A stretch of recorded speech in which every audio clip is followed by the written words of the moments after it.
Okay, welcome guys, welcome to my Leetcode solving section 1798. Sorry, 1796. Subscribe to my channel before I start.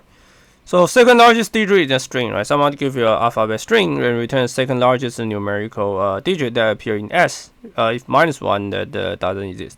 An alphabet string is a string containing lowercase English. So basically, you only have a string which contains our English letters and digitals. And then you need to first find the largest, second largest numerical digit. Okay, and return -1 if it doesn't exist. Let me see an example. So DFA12. So the number we have is 1, 2, 3, 2, 1, right? So second largest is 2, right? So the digit appears in 1, 2, 3. The second largest 2 are all 1, right? And for this case only 1, so no largest.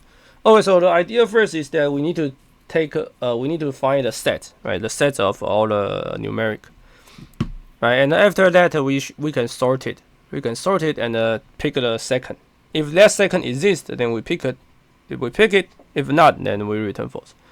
So let L to be integer I for I in S basically, and if I is digit. So this L will collect all the number we have, all the digits. So for example, if I use this L will be 1, 2, 3, 2, 1. It's a list, and then we take a set. And why I take a set? Because I need to delete the same number, and I sorted the list. So I will get 1, 2, 3. Okay, so there are two cases. The first case is that the length of L is less or equal to 1. So that means there's no digits, or there's only 1 digit. Then I should return -1. Otherwise, that I return the second largest, right? So it's -2 indexes. That's it. All right, very easy. Subscribe to my channel. Yeah, I will see you guys in the next videos.